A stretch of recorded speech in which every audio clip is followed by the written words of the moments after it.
观众朋友，大家好，欢迎来到天亮十分之政论天下，我是张天亮。今天是2023年11月12号，礼拜天。按照惯例呢，我们今天聊几个新闻，之后呢就进入互动环节。大家有什么高见或者问题，都可以贴在留言区。付费会员的问题会优先的讨论啊。咱们今天呢聊3个新闻。第一个新闻呢，就是这2天很热的一个话题，就是关于陆家嘴公司买到独地，向苏钢集团索赔100亿的事件。陆家嘴公司呢是一个国资公司啊，它购到土地之后呢，迅速盖了一些楼并且出售。但是最近呢，爆出这些土地是属于有毒的土地，从土壤到地下水都被污染。所以呢，居住在这块土地上的人啊，如果是就是在这儿用它的水啊、生活呀、住在这个地方啊，都让他们罹患癌症的风险大大的增加。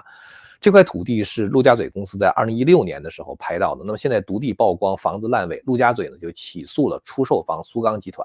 而苏钢集团则辩称说，当初卖地的时候就已经向买方交代的清清楚楚，告诉买方这个土地就是被污染的。但是呢，买方还是购买了这个土地，而且呢，没有经过任何的处理就开始在这个土地上盖房子，所以责任的话呢，应该是买方的责任。双方官司索赔的价格高达100亿元人民币啊，但是呢，曝光独地的却是境外的势力。换句话说，就是陆家嘴公司和苏钢集团，就是买卖双方的话都知道这块地有毒，但是呢，双方为了赚钱，谁也不吱声，不向公众披露相关的信息。但是呢，却因境外势力的披露而缠送到了法庭上，互相甩锅。我们一会儿会说一下到底责任在谁啊，也说一下美国其实也有很多类似的情况。那么美国是如何处理这些情况的啊？怎么去处理这些有毒的土地？美国不叫做有毒土地哈，它叫做棕地，叫做 brown fields。它是怎么处理的啊？会说一下，我觉得还是很有借鉴作用的。那么第二件事呢，就是习近平要到旧金山访问了。旧金山市政府开始清理低端人口。目前呢，在这个旧金山的市区啊，这些吸毒的人、流浪汉都被赶走，而且呢，还把大街都给清扫干净了。他是用这个高压水枪啊 ，power wash， 把这个地清洗得干干净净，然后呢，树立起了很高的1人多高的隔离墙啊。说实在的哈，你会看到美国的左派固然非常的这个就是对这些流浪汉呢，对这些这个吸毒的人呢，感觉好像非常的害怕啊，包括对少数族裔非常的害怕，拼命的去讨好他们。但是呢，他们似乎更害怕习近平啊，他们更想讨好的是习近平。第3件事呢，就是说中共当局投资了20亿元人民币，历时20年编撰而成的清史，这个最终呢，经过2年的政审没有通过，现在呢被束之高阁。具体原因的话，我们一会儿再聊哈。那么在今天正式讨论这些话题之前呢，请干净世界上的观众点赞关注，油管上的观众呢就请点赞、订阅和按下小铃铛。在说第一个新闻之前呢，我们先进一段这个工商服务信息。这是关于这个台湾的高山茶啊。其实我本人喝茶，我还是很喜欢喝台湾的高山茶，感觉很香，回味呢也很甘甜。真正台湾的高山茶产量并不多，因为高山茶它的茶区呢非常的寒冷，寒冷的话东西生长就比较慢。大家在美国有这个自己家的草地都知道，一到了秋天温度一降，这个草就不怎么长，但是夏天热的时候长得特别快。这个茶也是一样哈，因为它这个在高山区啊，像阿里山地区，它的山海拔很高，当然温度就会很低。那么这样的话，它这个茶叶的产量呢就不高。所以呢，这个大多数的茶经呢都是在成熟之后才采收，所以产量是非常少的。因为物以稀为贵嘛，所以市面上就有很多冒名的高山茶，它是用混茶式啊去冒充的。我们这个产品呢，保证是台湾正品的高山茶，产自台湾阿里山区1000多公尺，绿色无毒无农药的茶园。这个冬茶和夏茶呢，是1年品质最好的，这个就是茶的品质最好的这个采茶的季节，而且呢，就是说都很耐冲泡。那么冬茶的茶味呢清香，春茶呢这个茶味比较浓烈。现在正好呢到了这个冬茶采摘的季节，现在卖的这批高山茶是新采摘的冬茶哈，非常的这个新鲜，是现摘现卖的，产量呢非常有限，这个它是纯手摘的哈，保证这个茶叶的质量。高山茶呢是一种半发酵的茶哈，它也叫乌龙茶，它的茶汤呢比较金黄，大家可以看到我们这个左下方的这个bar 哈，这个上面就是这个冲出来的这个样子哈，就是它的颜色呢比较金黄啊，这个色泽呢稍微淡一点。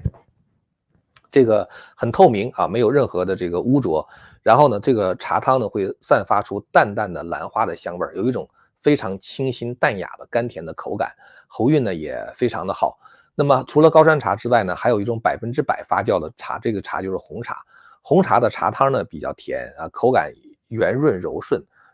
不怎么苦涩啊，而且它也具有这样的喉韵。那么我们现在在这个蓝莓优品上呢，给大家提供的这个茶叶呢，就是这种限量版的高山茶。这个茶呢原价是每300克是$76啊。那么如果要使用折扣码的话，就是我们的折扣码就是这个天亮10分的这个折扣码哈。如果使用这个折扣码呢，大家可以拿到85折啊，就是然后呢，你有2个选择哈。一个选择的话呢，就是买2袋这种高山茶。高山茶在英文中翻译成为乌龙茶哈。那么或者是说呢，您买这个4袋红茶啊。红茶的话，英文叫翻译成 black tea， 它不是黑茶啊，黑茶叫 dark tea 啊。这个 black tea 的话，就指的就是红茶啊，它是那种发酵的茶。这个乌龙茶的话，是属于半发酵的茶，很不一样啊。那么您可以选这种组合，就是2袋乌龙茶，然后呢，你也可以选1袋乌龙茶，2袋红茶啊，也可以选4袋红茶，这种组合都是可以的。这个乌龙茶目前是推预售啊，因为这个我们第一批呢，就是进了货之后很快就卖完了，就卖得非常快，卖得比我们想象快得多。所以呢，就是我们现在在追加第2批货啊，估计可能要1个礼拜的时间。所以您现在这个茶叶呢，正在茶园里边加紧的制作，好产品是值得期待的哈。所以就是说，还是先卖先得，因为我们这个货品会走得非常非常的快。好了，那么咱们现在呢，就回过头来这个说第一个新闻。这个近日呢，上海浦东国资委旗下的上市公司陆家嘴公告了一起诉讼案件啊。因为试涉这个多家苏州政府机构、事业单位和国有企业，这等于是一个这个国资委也是属于政府，然后呢起诉苏州的政府和事业单位的一个大案。它的这个标的呢是一宗存在着严重污染的毒地块，因为整个涉案金额超过了100亿元，所以就引发了全行业的关注。这个土地的转让时间呢是在2016年，大家知道那是中国房地产最火爆的时候。当时这个陆家嘴公司呢，为了拿下这块地，它是经过了222轮的报价，就是等于是拍卖的时候跟别人抢嘛，经过了222轮的报价。可以看出陆家嘴对这块地是志在必得。最后呢，陆家嘴是花了85亿拍下了17块地皮，结果这17块地皮里边14块是有毒的。当时整个这个地标的价格哈，最开始标的价格，因为它是有一个底价，然后开始大家竞拍嘛，底价才30多亿，底价好像30亿出头，结果陆家嘴花了85亿把这个地给拍下来。拍了之后的话，就开始盖房子。现在呢，房子盖好了，周边的配套设施也都做好了。2019年交付的一期工程，然后有的业主呢已经搬进去住了，住了好久，结果现在发现致癌物严重的超标。于是呢，陆家嘴公司呢就向江苏省高院提起诉讼。被告方的话包括江苏苏钢集团有限公司，还有呢就是苏州市环境科学研究所，还有苏州市自然资源和规划局等，一共是5家单位。反正总而言之，你这么一看哈，就觉得陆家嘴公司好冤枉，对吧？那他花了85个亿买了过去这个底价30亿的地，结果买完之后盖了房子之后，发现致癌物严重超标。表面上看当然是陆家嘴公司非常的冤枉，但是我们马上就会产生一个问题，你花了这么多的钱，你为什么不在买地之前做一些尽职调查呢？我们叫 due diligence 哈，你要做尽职调查嘛。那么难道他们在买地的时候不知道这个买的地有毒吗？你即使不知道买的地有毒的话，这个土地原来是归属于谁，在上面的话是什么样的产业，是什么样的 industry， 是在这个美国的话，你这个地的它那个划分的那个 zone 啊，就是划分那个地块是非常非常清晰的。这一块的话都是工业用地啊，这一块是商业用地啊，这一块的话是那种无污染的企业用地等等。什么样的公司能够住在什么样的土地上，这个在美国管理的是非常非常严格的。那么当你买一块土地的时候的话，难道你不知道这个土地之前的主人是谁吗？以前干什么难道你不知道吗？这是非常基本的信息，你都不需要到政府去查他的档案，你问一问周边的邻居就会知道，这个以前是一个炼钢厂啊，是这个生产什么这个什么焦化什么物的那种工厂。那这种东西的话，它当然生产起来它是对土地是有污染的，对吧？这就是买方必须要做的尽职调查嘛。事实证明哈，陆家嘴公司知道这块地是有毒的，所以苏钢集团在起诉案发生之后就连夜发表了一个公告，说2016年在这个土地转让的时候，说我司已经如实披露了第三方专业机构关于苏州绿岸名下土地存在部分污染的调查结果和报告的全文。所以等于是把整个这个情况如实的披露给了陆家嘴公司，披露给了买方。结果呢，这个买方呢根本就没 care 啊，就是他告诉说这块地呢原来是生产这个钢铁焦化生产区域啊，是这个钢铁焦化生产区域，可能存在土地污染的风险。然后呢说由嘉湾公司和华宝信托组成的联合体在交易时呢给予知悉上述的情况，并且承诺接受所有现状、瑕疵和风险。就是按照我们美国的说法，就是 buy as is 啊，就现在是什么情况就买过来了。然后呢，他们当时是说要对这个土地来进行这个改造的。苏钢集团还说2016年我司披露报告中已经明确的指出说，告诉他们在施工的时候一定要控制场地，因为这个土壤是有污染的，对吧？当你要盖土地挖地基的时候，你必须得把这个土挖起来，挖了之后的话，你土堆到哪儿去的话，就会把什么地方污染掉。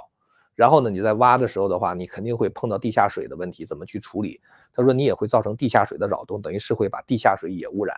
所以他说在场地开发之前已经告诉他们，就是买方要必须做好适当的防护措施，而且要进行环境监理，避免污染物的扩散，避免对这个周边的环境和居住区产生影响。结果呢，他说苏钢集团说我们了解到这个联合体方指的就是陆家嘴哈，当然还有另外2个开发公司，说他们在开发建设苏州绿岸地块期间没有按照有关的建设地下水阻隔墙和采取其他的防护措施，存在着扰动地下水、搬运土壤造成部分环境交叉污染的行为，和施工作业不规范造成的2次污染的行为。这就奇了怪了哈，你说既然陆家嘴公司知道这块土地有问题，而且人家这个买方还警告过你啊，你要这个防止2次污染啊，土壤的污染、水的污染，你为什么在盖房子之前不处理？这种毒地其实在美国也有很多，在开发使用之前有一套成熟的办法针对不同的污染物进行处理的。所以我们只能说陆家嘴为了赚钱，为了尽快的赚钱，所以就尽快的开工，根本就没有花钱去处理污染物，也没有向业主披露这个事儿。那么这个事儿怎么曝光的呢？其实说起来还是境外势力，是英国有一个国际学校啊，叫做雷丁国际学校，他准备在这个地方呢去这个盖一个分校啊，然后呢在这个地方要招生。结果呢一查之下，发现这个土地呢是有毒的啊，于是的话呢就退出了。那么这里边有一个问题啊，就是就算陆家嘴公司啊这个开发方还黑了心的是要盖楼赚钱，那你国土资源管理部门的环境监理部门去干什么去了，对吧？谁给陆家嘴公司发的施工许可证？然后中间的话是谁去验收的？最后的话是谁准许陆家嘴开卖盖好的房子的？整个这一套环节，所有的这些环节的话，按道理来讲的话，都要去查这个公司的手续是不是齐全。这其中就包括对于这个土地和环境的这种监测呀。我们在美国这样都是这样的，你要买一块地，然后你要盖房子，盖房子之前的话都要做各种各样的测试啊，比如说什么 percolation test 啊，就是测这个土地它的这个渗水的情况怎么样啊，如果是沙石地怎么样，如果是鹅卵石地怎么样，是根据渗水的情况还要告诉你打什么样的地基，这个要求是非常严格的。如果你这个土地有污染的话，那是绝对不会给你发这个 building permit 啊，不会给你发这种就是开工许可的。你就是开了工，强行开工之后的话，你最后想入住的时候，这个美国他要拿到这个叫做 certificate of occupancy， 就是叫 CO 嘛，就是你不拿到这个的话，你也是不能入住，你盖好房子你也不能入住的，你更不可能去卖它，对吧？所以就是整个这一套东西，你要是按照美国这种规程去走的话，你肯定是每一个环节都可能卡住你。那么到底是为什么中间所有的环节都出了问题？所以这就是一个非常大的事儿哈。那么这个事情其实反映出了2个问题哈，一个问题就是咱们刚才说的哈，就是整个中国的整个这一套流程，它根本就没有什么法治啊，所有的规章制度在这个规定完了之后的话，大家根本就不去遵守啊，这就是它的第一个问题啊。第二个问题就是也是很可悲，就是这次土地又是境外势力曝光出来的，也就是英国的那个国际学校啊，如果他们不是在这个地方要办学校的话，可能住进去的那些这个房东的话，他们根本就永远都不会知道他们这个房子其实是盖在一个毒地块上。这就让我们想起2件事，一个是2008年那个3鹿奶粉事件，咱们知道那个当时中共也是遮不住了嘛，就盖不住了这个掩盖不住了这个丑闻，就是因为其实呢这个中国生产的奶粉里边哈，就是它为了能够保证什么蛋白质含量，它就放了很少的奶粉，然后添加了很多这种工业用的3聚氰胺。这个喝了之后的话，小孩就会得那种大头病嘛，反正是把这个不能说话的小孩作为谋害的对象，这是确实是这个我们很难想象啊，就是真的会有人昧着这样的良心去干这样的事儿。这个事儿其实3鹿奶粉当时的合资方就是外资的股东新西兰的恒天然，早就发现了这个问题，然后呢就告诉3鹿要召回他的奶粉，结果3鹿公司就根本就置之不理啊，迟迟不召回。后来恒天然也没有办法，恒天然只好向新西兰政府报告。后来新西兰政府通过外交渠道向中共报告了这件事情。那中共这时候拦不住了，因为你不说的话，新西兰政府他也会把这个媒体曝光出来，所以这个事儿瞒不住了。所以后来这个三聚氰胺事件才彻底的曝光。结果后来追查三鹿奶粉的那些这个记者呀、什么家长什么之类的，都是成了中共维稳的对象嘛。这事情曝光出来之后的话，三鹿奶粉公司就倒闭了。倒闭了之后的话，那作为他的股东恒天然，那也就投资就全都没了嘛，他43%的股权全都没有了。要知道这是一大笔钱哈，所以恒天然为了中国婴儿的这个安全，宁可牺牲自己，这钱全都没了。所以这个恒天然公司还是有良心的，他们把这个事儿曝光出来之后，这个又通过新西兰政府外交渠道的话，才把这个事情曝光。你说这个境外势力是不是比那些中国的无良商人更有良心，是吧？还有大家可能记得那个奥巴马当了这个总统之后，派那个骆家辉到北京去，是吧？然后呢，当时这个北京重度污染嘛，但是呢，北京老说这个污染程度是这个什么轻微啊，或者是没有什么污染啊什么之类的。因为中共测那个污染物的话，我记得它是 PM50，是不是？就是它只测那种大颗粒的污染，但当时北京的污染是就是 PM2.5，就是2.5毫米，不是这个2.5什么微米我忘记了哈，它什么单位了 ？PM2.5的这种颗粒污染，当时主要北京的空气是这种污染。所以后来这个骆家辉当时在那个美国驻北京的大使馆呢，监测这个 PM2.5指数，然后每天公布。中共后来就没有办法，因为他公布了，你没办法嘛，所以后来中共也不得不公布。所以就是说，对于中国人的这种健康啊，就是包括这个对中国人婴儿的这种保护啊，反而是境外势力，是吧？中共的话，他完全是站在了一个就是害人掩盖的这个立场上去。刚才说到这个毒地的这个事情哈，其实毒地的处理并不难。没有需要你花太多的钱，其实就能够把这个土地处理的。在美国，大家知道这个随着城市的快速发展哈，就是很多国家它是把那个城市里边的工业，就是那些产业就是 industry 哈，那些产业的话都搬到郊区或者更偏僻的地方。那搬走了之后，这城市就留下了大片的这个旧的工业废地，美国人就称之为棕地，叫 brown fields。中国是称之为毒地的哈，它就是那种被严重污染的土地，等于是被工业生产严重污染的土地。最著名的例子就是1977年的时候，美国纽约州尼亚加拉瀑布，大家知道那是美国那个水牛城哈，就是最那个全世界最大的瀑布啊，就在这个附近呢有一个叫爱河的地方发生了一个污染事件，这是美国历史上的重大污染事件，造成的直接经济损失达到2.5亿美元。怎么回事呢？就是在1940年到1950年的时候，有一叫胡克化学公司，他就往这个爱河废弃的河道里面倾倒了2万吨的有害的化学废物，然后就经过了简单的填埋，就埋到地下了，是吧？然后呢，就像尼亚加拉市教育委员会就把这块土地就卖给他们了。卖给他们之后的话，那这地方就开始盖学校嘛。50年代中期的时候，市教委就在这个污染中心的位置建了一座小学。开发商在周围就造了800栋的独立房啊，就那种 single house 和200多套的公寓，就那种 condo。结果呢，这一代居民开始出现牙齿碎裂、心脏病、新生儿先天的就出生就缺陷，然后的话还有癌症一些异常的症状。所以后来就是当地的居民就向负责清理化学污染物的企业和政府提起诉讼。这是1977年的事情。1978年的时候，纽约州政府和联邦官员就对这一的土地进行治理。隔离了这个污染的土壤，然后呢，挖掘排水渠，铺设防渗漏的粘土，就把这个问题就给解决了。这个爱河事件并不是美国首例的这种污染案件啊，但是因为它当时是引起了全国的关注啊，所以就变得特别的这个就是轰动一时。美国这样的污染土地，就是这种 brown fields 哈，棕地哈，中国叫毒地嘛，大概有50万块，大部分都是位于城市。那这个事儿发生了之后，美国政府除了在处理这个个案之外的话呢，就以这个爱河污染事件为契机。在公众健康和生态安全的社会舆论之下，在1980年的时候通过了环境应对赔偿和责任综合法啊，也叫做超级基金法啊。这事儿我还知道这个事情，他们是正式以法律的形式确立了这个棕地的概念，而且他们当时非常明确，谁污染谁治理。你比如说你买了一块地哈，然后你买了这块土地之后，这土地你在盖房子的时候发现是污染的，他就要一直追到这个土地之前的主人是谁，再之前的主人是一直要追到底是谁污染的。你就是多少年之后的话，他也要找到你，让你把这个土地给你这个你污染的就得你治理。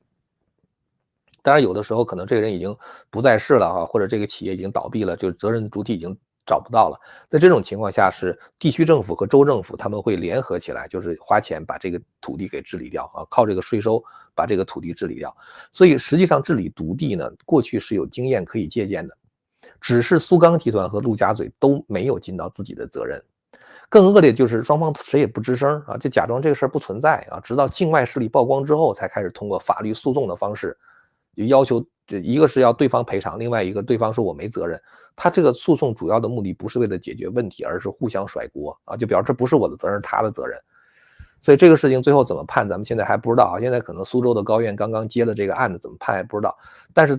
就我自己个人的感觉来说的话，我觉得这个如果苏钢集团已经披露了这个土地相关的情况，而且提出了这样的警告的话，那么我觉得这个陆家嘴公司他们可能真的是亏了，那是他们的问题啊，主要都是他们的问题。所以我感觉就是说，陆家嘴公司现在开发土地的话，只开发了几块嘛，还有很多块没有开发。他现在我想他最好的方案，也就是说把那些没有开发的土地赶快去治理啊，治理完之后变成无污染土地之后的话，再盖楼，然后把已经卖出去的房子那些人的话，赶紧搬到那个没有污染的那个地方去。但是啊，我觉得陆家嘴公司是不是还有这个钱就不知道，因为现在整个中国房子都卖不出去，是吧？他还有没有钱盖这个房子，还是一个就是 question mark 哈，就是一个大家都说不清楚的事情。OK， 说完了第一件事，咱们再说第二件事哈，就关于习近平访美这个事儿哈。我去过几次旧金山，这个我之前去旧金山很早了，2005年当时去啊，可能之前还去过02年什么之类的，我还去过旧金山。原来对旧金山印象特别好，但是呢，就是我在2021年的时候去旧金山啊，当时我去那个希望之声嘛，就是去办事儿，然后呢就是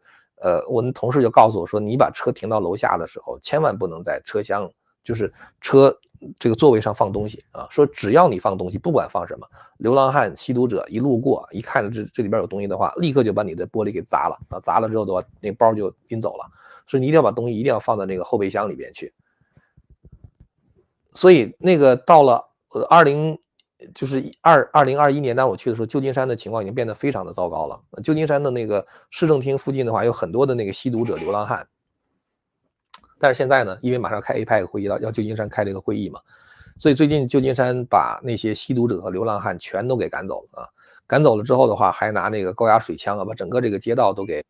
清理了一下。然后呢，最可恶的哈，他就是在这个街道上立了1人多高的这个护栏啊，就等于是他为啥要这样呢？实际上就是防止对习近平的抗议啊。这个之前啊，我们曾经讲过这个事儿哈，就是说这个习近平来的时候，要求美方说不能够让习近平看到抗议人群。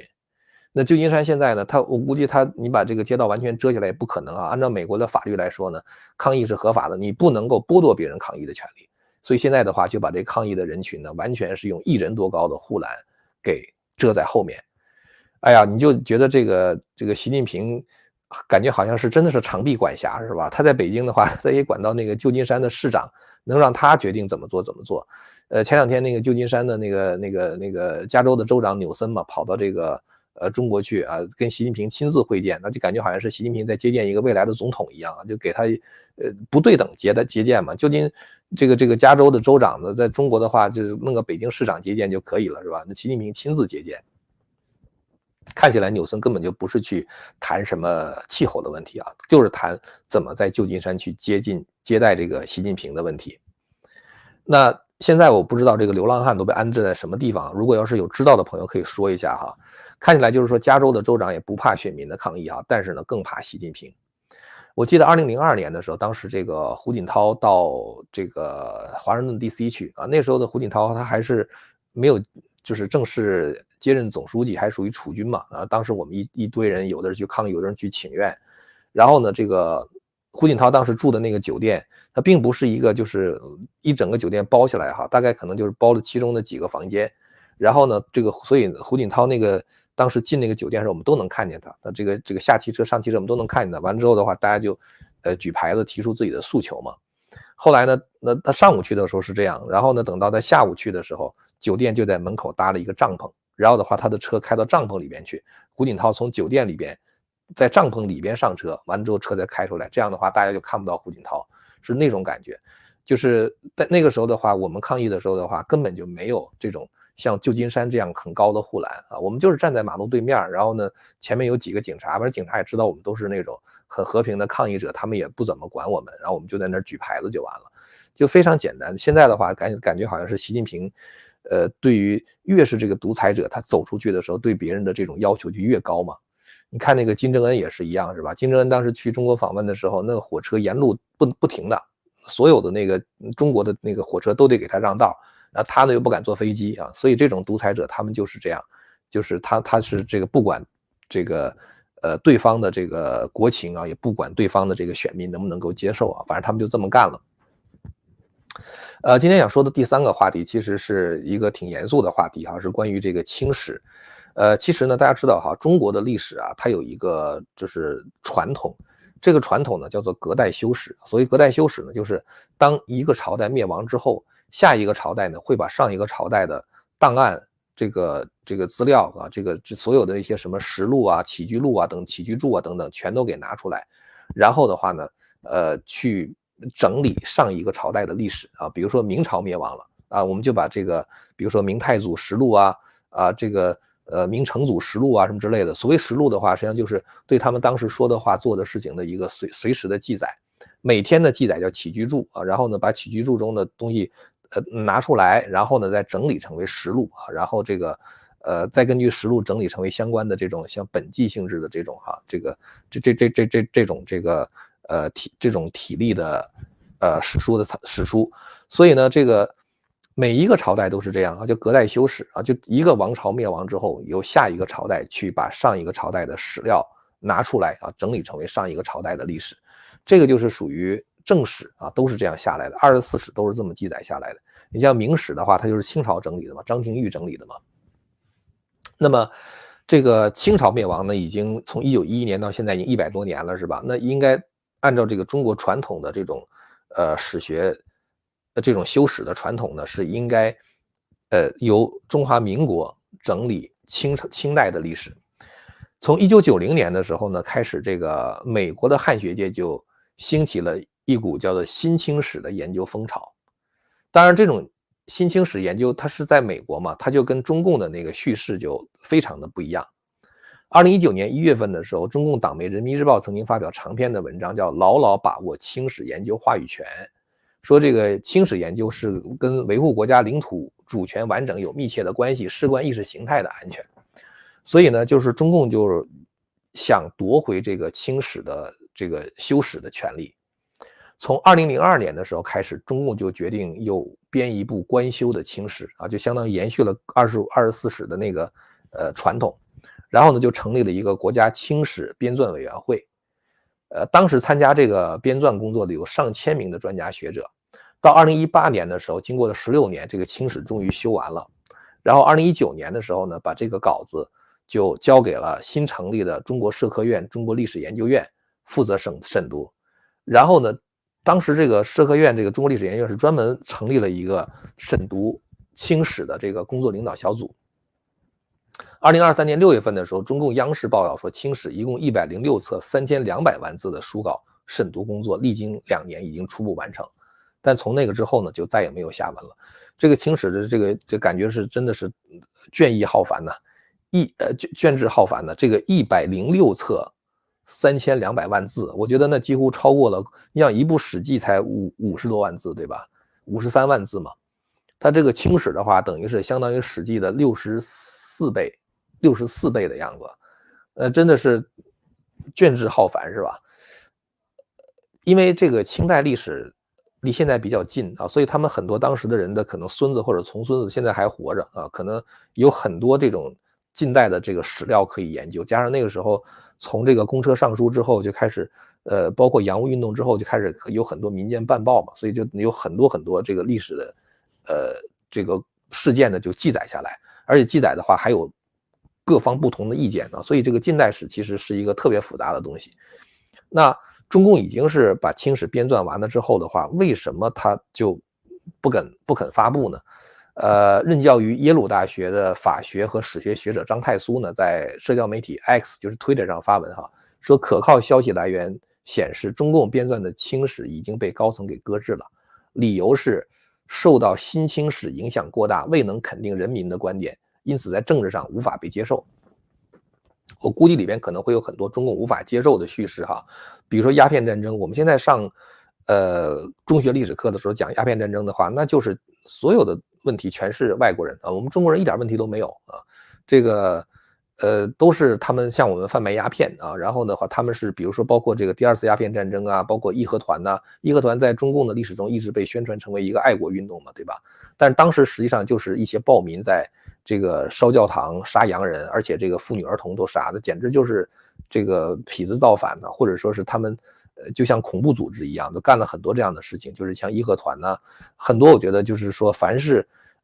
我们在中学历史中学到的那个清史中哈，就是中国近代史中学到的东西，肯定有很多很多东西跟历史的史实是不一样的，所以。像这个包括像洋务运动啊，这个戊戌变法呀、大清立宪呐等等这些事情的话，肯定有很多很多我们不知道的。包括李鸿章啊，我们在这个历史中把它描述成为一个丧权辱国的投降派，实际上他已经是在中国的这个就是能力的范围之内，最大限度的为国家的主权已经是在争取到这个中国的一些利益了等等，就是有很多很多这样的事情，可能跟我们过去的历史教科书都不一样啊，这可能也是中共搁置这个清史的原因。当然这个清史它可能还会涉及到，比如说第一次世界大战、二战呢什么之类的，就是不是二战了，就一战呢之前的这个一些事情，那些事情可能因为都是跟这个中国的这些问题交织到一块儿嘛，可能还有一些关于世界史的部分，可能也是关于，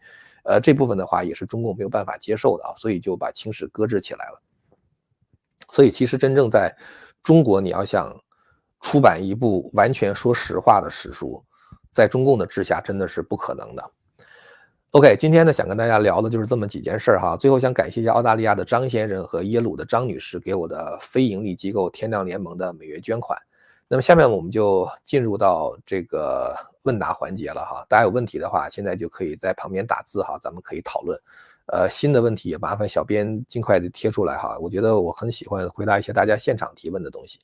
OK， 第一个问题，互动问题，天亮老师好。目前美国国债总额已超过33兆美元，但目前仍不断的支出以应对各地的战争。想请教一点，未来美国是否能举债至50兆、100兆、1000兆，永久无限制往上增加？这样最后会产生哪种结果？若不能无限，最后会回归金银本位制吗？美国这个国债哈，现在就是说到了一个很难持续的地步。美国举债不能无上限的举债，因为你借美国的国债的话，美国的国债不是印出来的，美国的国债得有人买。你如果要是没有人买，你就把它印出来的话，等于是这个钱就凭空生出来，那这个会造成严重的通胀。所以它只有印国债，有人买的话，就等于是像有一个蓄水池一样，它才不会流向社会造成通胀。那美国的国债呢，这个大部分70%以上都是在美国老百姓的手里，很多人他都投资美债，他因为美债是一个最安全的避险的一个地方，就是感觉好像是不管怎么样，美国政府不能违约哈，因为这个美国的国债是以美国政府的信用做担保的。有人说如果美国政府违约怎么办？这个道理很简单，如果美国政府违约的话，就是该还的国债不还的话，美国就基本上来说再也不会印国债了，因为你借钱，你借了钱你不还，谁还买你的国债，对吧？你这个国债就没人买了，没人买怎么办呢？那美国的国债就必须得提高利率，就是当然风险越高利率越大。比如说美国国债现在风险已经很高了哈，比如说这个给它就是这个评级机构啊，比如说惠誉啊，或者是什么什么评级机构给美国国债的这个credit， 就是它的信誉下调了。在这种情况下，美国的国债的利率就会往上升，因为有风险嘛，所以风险越高，利率就会越高。那利率越高的话，美国的国债它是滚动式的，比如说我有短期国债啊，3个月国债啊，或者比如说是半年的国债啊，或者是1年的国债。这种短期国债的话，一旦到了这个债务到了这个日子的时候的话，你是得还人家，你不能不还啊。那美国政府又没有钱还怎么办呢？没有钱还的话，他就只能再借新债还旧债。那么如果美国的国债利率上升的话，美国再借的新债的这个利率的话，就是新的利率了。就之前比如说当时在这个2008年，当时美国这个不是美联储零利率嘛，这时候他借国债的话可能非常宽松啊，那个利率很低很低，所以呢你就借10万亿的话，你可能还的钱也不多，利率很低嘛，就你还的那个利息钱也很低。但是你那些钱到期了之后，等你再重新借的时候，你就得借，比如说今天有到期的国债，你给他这个就是还了，那还了之后的话，那怎么办？你拿什么钱还？你拿现在借的钱还嘛，对吧？所以你现在再借的话，那你这个利率就高了。所以美国的国债在2019年的时候，每年支出大概是4000多亿美元，就是美国财政部啊要花4000多亿美元支付美国国债。那如果这个美联储长期保持高利率的话，那么美国的财政部可能就需要支付，比如说一年15000亿美元的国债。美国财政部一年的收入是不到5万亿美元，它有很多非常这个就是不可改变的强制性的支出啊，包括像那个 Medicare Medicaid 啊，像这个 Social Security 就是那些退休金啊什么之类的，这些钱的话是强制支出的。然后美国一年军费开支将近8000亿美元，所以你想这些东西这些钱，如果你要是都还了国债的话，这些地方这些钱到哪去筹，对吧？你是不是还得再借债？那这就回到刚才这位朋友的问题，就是说，那美国国债是不是能够无限制的这样借？如果还不起怎么办？还不起的话，我觉得美国政府它是不可能违约的，因为美国政府如果美国国债违约的话，全世界就再也没有一个安全的债券可以买了。欧洲什么日本什么之类的话，可能就更没人买，就都会造成这个债券的利率的飙升。所以为了控制这个借贷成本，美国要想还债的话怎么办？只有一个办法，这个办法就是加税。然后呢，要这个限制政府开支，只能是这样。就像那个希腊一样，大家可能记得那个希腊，我忘记了是2011年是不是？就当时那个希腊债务危机的时候，当时有一个当时这个欧盟就是希腊当时为什么发生债务危机？当时希腊就是它是欧元区嘛，所以它如果借债的话，它借的是欧元，所以它发行的债务的话是欧元债务，而欧元债务的话是整个欧元区一块用信誉担保的，比如说用德国因为德国、法国什么，他们都是属于欧元区嘛，所以实际上希腊当时是利用了德国、法国这些欧盟国家、这些欧元区国家的信用，因为他们信用好，所以这个欧元的利率低，他们就借了大量的钱，借大量钱之后，后来希腊还不起了，还不起怎么办呢？那只有2种可能：欧元债券违约，欧元债券如果违约的话，德国、法国也倒霉。所以他们呢就必须得给希腊纾困，就是不能让这个欧元债倒账啊，不能让这个欧元债 default。而如果要是希腊一直利用着德国、法国这样的一种心理的话，就捏你捏得死死的，反正我借的债我还不起，还不起之后的话，你不给我纾困的话，那咱们就一块把你们拉下水。所以当时那些欧盟国家、欧元区，他们就强制性的要求希腊政府要遵节开支，你必须要减低政府开支，削减政府开支，不能再那么花钱了。你收的税上来之后的话，都得优先还债。那这样的话，意味着希腊人民要开始过苦日子嘛？你过去借的那些债，你现在要还了嘛？要开始过苦日子嘛？当时希腊人就上街抗议，然后就出来一个民粹主义者，那人叫齐什么玩意儿我忘了，齐普拉斯，对，那人叫齐普拉斯。齐普拉斯就说不听他们的，说我们这个不还债了，又能把我们怎么地啊？他就凭着这个煽动希腊人投票给他。完了之后的话，他就上台了，当了总理。当了总理之后的话，他一开始还放狂言，说我们就不还债怎么样？他是不懂经济，他认为如果他不还的话怎么样？其实他不懂的话，马上就被踢出欧元区。当你踢出欧元区的时候，你就不能再用欧元的信誉担保，就欧盟那些国家的信誉担保再去借债了，你就只能发行希腊自己的货币。而你希腊自己的货币的话，你欠那么多钱，你没有信用啊，你发那么多货币的话，没人肯借给你，对吧？所以他如果再发行货币，他发行回到原来希腊的货币。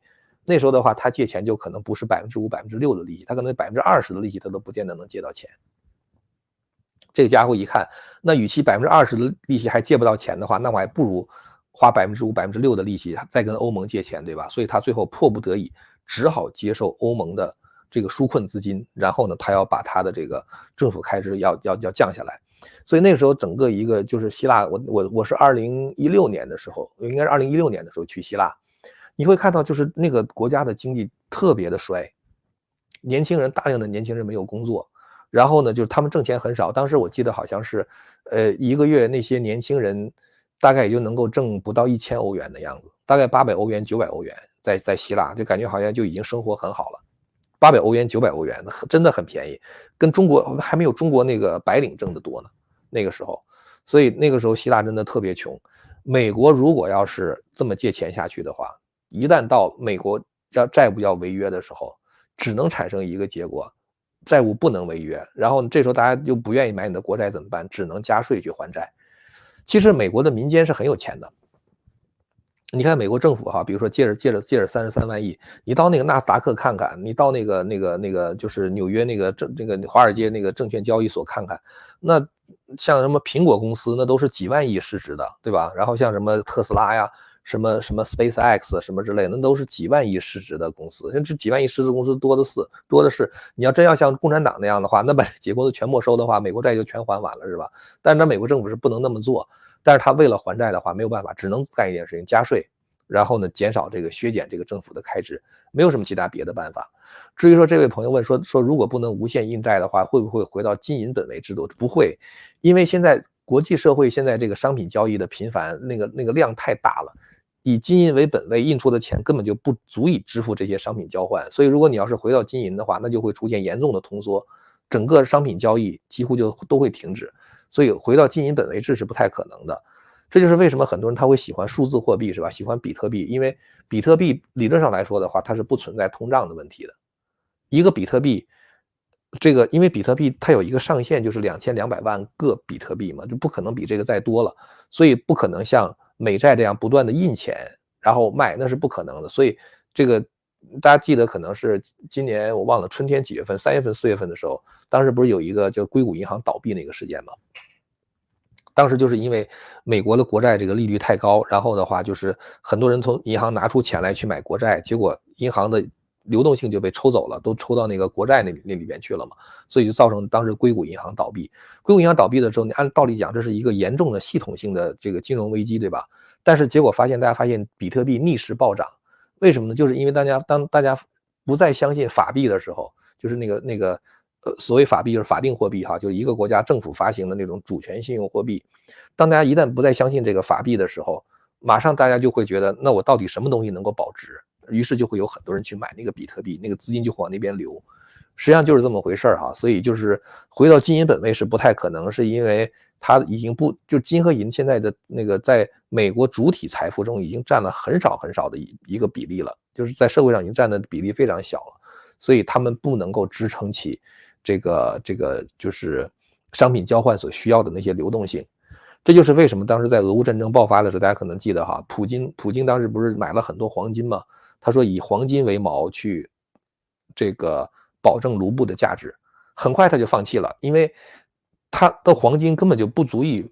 保障这个商品互相之间这种交换支出，他的黄金根本就是不够的，全世界的黄金加在一块儿也不够，没有办法去支持现在这种全球化大宗的这种商品交易，这是没有办法的。OK，下面一位朋友问啊，这个老师可以注意一下 QIFF 周五时候有一个政策，就是美元进来，人民币拿走，不知道是不是彻底不给了？以前可能会卡，现在直接给人民币。就是资本出逃的时候，就是说你从比如说境外给中国投资了这个，比如说1个亿的美元啊，然后现在你撤走的时候的话，不能把美元撤走，美元留在中国，然后给你人民币是吧？我感觉这种可能性极小。为什么呢？就是因为中共其实一直在控制人民币流出境外，是因为如果人民币流出境外的话，中共就会很难控制境外人民币汇率了。中共一直是对汇率采取一种就是国家政府控制的那种方式，因为人民币它并不是一个自由兑换的货币嘛，所以呢，这个大家可能看到人民币的贬值哈，很大程度上就是因为中共允许人民币在一定程度上的国际化，比如说跟委内瑞拉呀，跟这个有俄罗斯啊，我忘了是不是有墨西哥，还是有一些国家吧，就是通胀特别严重，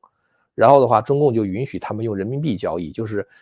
你卖给我东西，我给你人民币，然后你再用人民币来买我的东西，就互相之间这样交易。结果那些国家拿到人民币之后呢，他就在离岸市场抛售，在香港抛售，把它变成美元。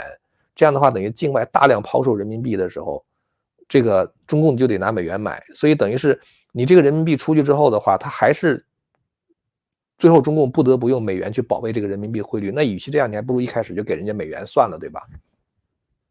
而且这种境外人民币抛售的话，中共是完全没有控制的。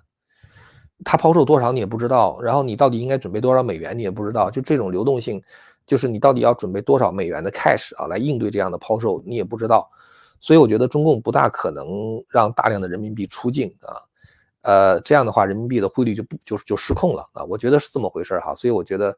中共可能宁可赖账，我觉得也不大可能让人民币出境，我是这样感觉哈。因为你钱一旦进到中国，你想出去的话，中共就可以给你找各种各样的理由，然后不让你出境。但当然你一旦找这样理由的时候，实际上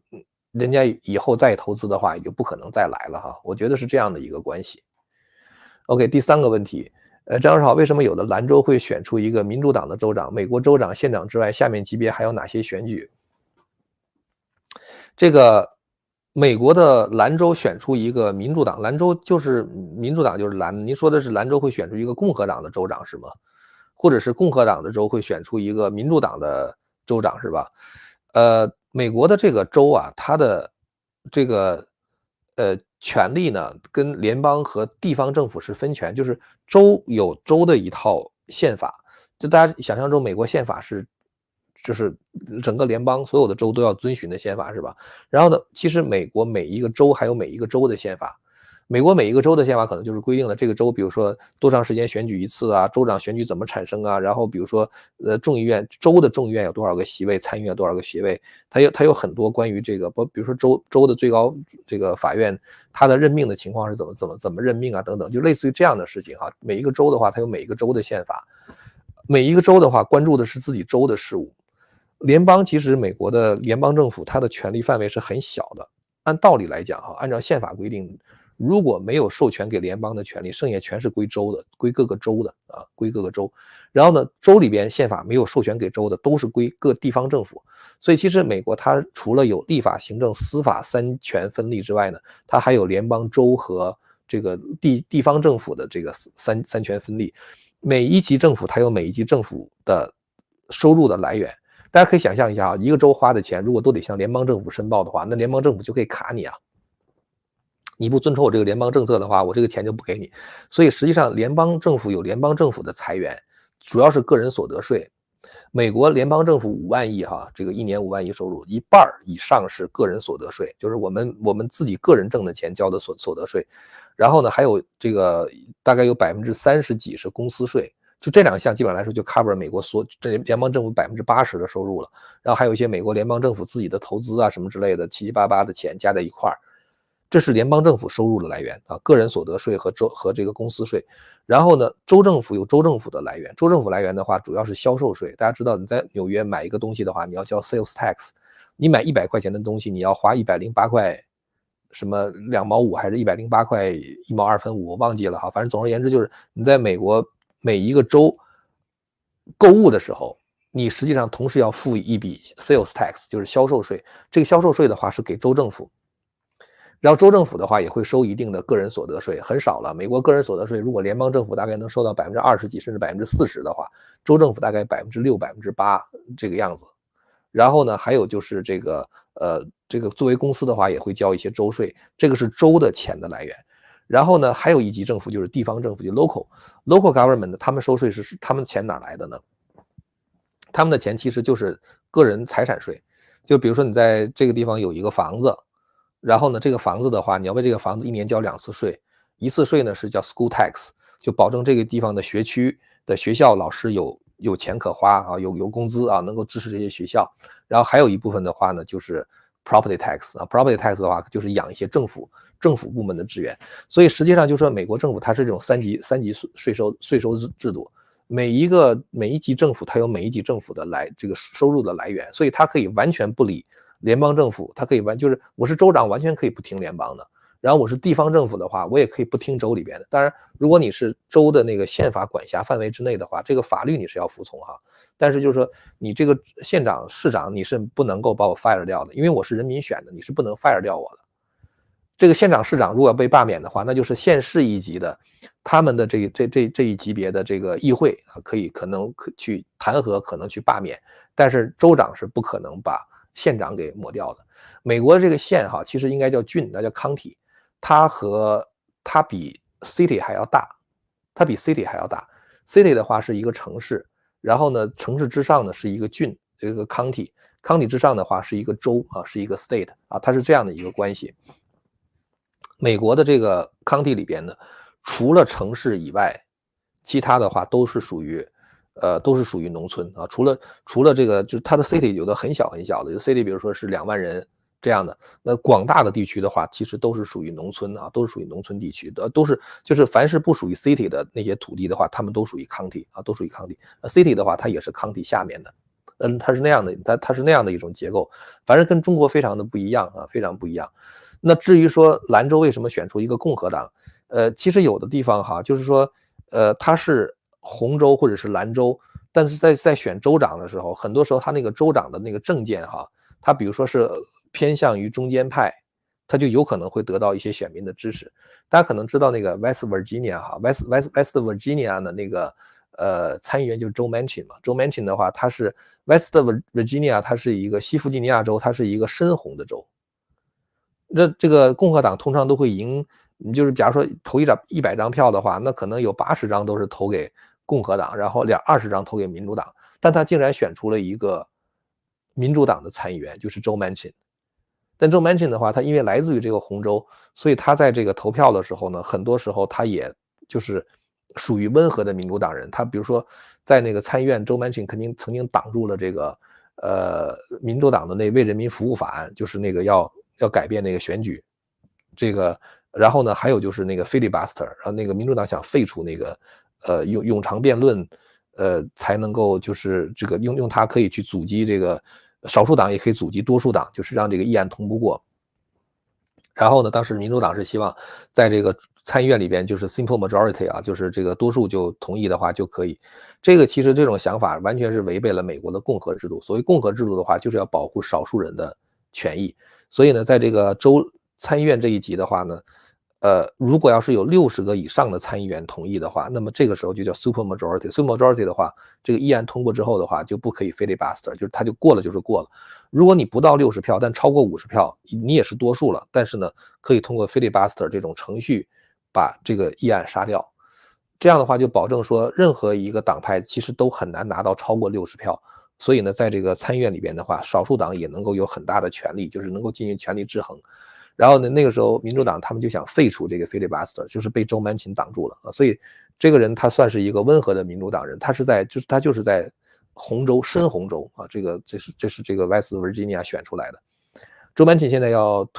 退出选举了，他已经78岁了，好像不是78岁，72岁还是71岁，他要退出这个参议院选举，因为到明年的时候他又该到了连任的时候嘛。就是要他6年选一次，他2018年的时候选，2024年又要选，他说他不选了。不选了之后呢，有人说他有可能会去竞选总统，就是他以一个独立人士的方式，就是在Joe Biden和这个川普之外的第三方人士，他要竞选。现在还有一个人也出来竞选，是肯尼迪家族的一个人，他叫什么名字我忘记了，反正是那个就是那个 John F. Kennedy JFK 的那个什么后代，他也要选。他选的话，等于现在就是2024年选举的话，我觉得还是挺热闹的哈，就是有了这种独立的参选人，而且他们好像是，在这个民意上好像还是有一定的支持度的。也就是说，他们的投票情况，就他们所获得的票数情况，就看他们吸走的是红票还是蓝票啊，蓝色的票，就有可能会对美国的这个总统选举产生很大的影响。OK， 下面一位朋友问天老师，天亮先生您好，有很多墙内的朋友在当下经济秩序岌岌可危的情况下，很担心自己的财产安全，他们想知道身在墙内要做怎样的经济上的准备，才能最大限度使自己的财产风险降到最小。但我对这方面了解不深入，也无法回答他们。当然，我其实也挺好奇这方面内容，所以希望天亮先生可以考虑出一期视频，讲一讲面对中国的经济危机，就是身在中国的百姓该怎样应对风险，应该很能起到警醒作用。这个哈，我跟大家讲这个事儿哈，你要是在墙内的话，悲观的来讲，其实没有什么好的方法能够保证你资产的安全的。你买黄金换外币，你只要身在国内的话，共产党要抢你的钱都是可能来抢的。所以我觉得，除非您换成外币存到海外，然后呢，开办一张海外的信用卡。你比如说你在海外存，我不知道你有多少钱哈，你在海外存了50万美元，比如说哈，然后呢有利息收入，你在那个银行里边开一个借记卡，那个 debit card，然后拿那个借记卡呢，在国内的这个 ATM 机上应该是可以提款、提利息的，就是按照当天的汇率就直接就转了，或者跟这个账号连起来办一个信用卡，然后在国内花钱的时候刷这样的信用卡，有可能也可以。我不太清楚啊，因为反正我是拿美国的信用卡，我在海外购物的时候，比如说在欧洲啊，或者是在台湾的日本，我就刷我的卡就完了，就是它自动就按照当天的汇率就给你把这钱就给换成日币，或者是换成台币，就花出去了。所以这个我觉得可能是一种刷信用卡，就是要在海外开一个账户，钱转出来，然后的话跟它链接，跟它就是 link 一个 debit card 哈，就是那借记卡或者是信用卡，然后在国内刷卡。我觉得这样的话呢，你也能够去 access 到，就是能够支配到你海外的这些财产，但是呢，这个钱本身又是安全的。我感觉可能大概也就我也只能说这么一点因为在国内的话，你说你买黄金吧，我原来是建议大家买过黄金哈，但是黄金是可以保值，但是黄金它也可能买到假货，在国内这个真的很难讲。然后呢，还有就是说这个国内也不能买什么加密币保值，这你也买不了，国内也买不了。然后呢，这个你换美元，你存到中国银行的话，它可能强制结汇，就是把你强行都换成人民币，这个你也没办法。所以我觉得这个在国内真的是很难。不行就往外润吧，我觉得那怎么办啊？OK，下面一位朋友问说，天老师最近有关注中山大学实验室群体患癌事件，这昨天咱们刚刚讲过哈，在咱们那个昨天那个会员节目里边讲了这个事儿了哈，会员外面好像也讲了一下这个事情。下面一个问题，张教授好，美国还有没有能力掌控中东？为什么在这个节骨眼会推动中美会晤？是不是乌克兰、中东、中国这么多国没有那么多锅盖了？其实美国是这样的哈，我觉得美国完全有能力在应对中东战争和俄乌战争的同时，在应对台海战争。美国是绝对有这个军事实力的，但是呢，能不走到那一步，最好别走到那一步。美国现在它的主要的那个，现在想把俄乌战争和中东战争先解决。中东这个战争，其实即使是美国不介入，以色列自己也能解决，就不需要美国介入。当时那个，汉以冲突刚刚爆发的时候，布林肯到以色列嘛，他不是讲嘛，说我们美国不帮你们，你们也能够搞定的啊，但是，还是得帮你们啊，要不然的话，这个它实际上是一种政治姿态的表现，也包括美国在这个中东地区的存在感啊，就是如果你完全都不做事的话，也是不行的。乌克兰那边、欧洲那边也是一样，美国是必须要维持这个国际秩序的。那对于中国来说的话呢，我觉得中共其实没有什么在台海发动战争，如果美国介入的话，中共是一点胜算都没有。但是美国也不想在这个节骨眼上去激怒中共啊，不想中共给他找麻烦啊，所以我觉得，咱们昨天在那个周末大 V 谈呢，就在干净世界那个里边，咱们谈了一下这个事情哈，就是中共的话呢，现在有求于美国的高科技和金融业，就是投资啊什么之类的。当然，他想求美国再投资，美国也不会再投资了。那中共希望高科技禁运不要卡得那么死。美国的话呢是希望中共不要在台海和南中国海捣乱啊，在这个印太地区捣乱。所以双方等于是各取所需啊。这一次习近平之所以来呢，我觉得很大的一个原因也是因为国内的经济真的不行了啊，国内的经济真的不行了，已经，它的这个出现了这种外资净流出的情况，然后过去6个季度这个流出了1600亿美元的利润啊，就是在华投资挣了钱之后，现在都在往外跑了1600亿美元啊，然后它已经不再留在中国扩大再生产了，就全都跑掉了。然后往中国的投资还没有跑出去的钱多，开始出现这种投资的这种净流出，这都是非常罕见的事情，从1998年以来就从来都没有发生过的事情。所以这个中共是真没钱了，中共没钱到什么程度哈？我觉得中共现在连支持北韩都支持不了了。北韩在这个现在在全球到处在关闭它的大使馆，那就是北韩没有钱了嘛。那北韩为啥没钱？北韩没钱是因为中共给不起了，我觉得。所以我现在北韩在大量的关闭使馆，包括什么北韩驻西班牙的，在驻香港的，就很多的那个大使馆都给关掉了。北韩本来它是通过大使馆在境外做一些非法生意，然后呢赚一点美元，再回到这个北韩，就是让这个北韩能够有一些外汇的收入。现在连包括搜集情报啊，这都是他们这个北韩驻外使馆干的活，现在这些活他们都干不起了，已经啊，就是中共没钱了嘛，我觉得。OK，咱们今天也聊了快1个小时了哈，那咱们就聊到这儿吧。非常感谢您的收看呢。如果您觉得我们的内容还不错呢，就请大家点赞、订阅和按下小铃铛啊，并且传播给更多的朋友。也提醒大家啊，就是如果喜欢喝高山茶呢，这是限量供应哈，所以尽量的这个早买啊，这样呢就是大家能够买到这个非常纯正的啊，这个 authentic 哈真品的这种高山茶。好了，那么咱们今天聊到这儿了，非常感谢您的收看，咱们下次节目再见。千古文明汇成巨著，百家大义娓娓道来。竞权会员网隆重推出张天亮教授的2部大型讲史系列《中华文明史》和《秦汉史》，以引人入胜的故事解说中华文明中的深战智慧，以信仰的高度和全球化的视角，帮您把握历史的脉络，前瞻未来的风云。今天就登录 purespring.tv，purespring.tv。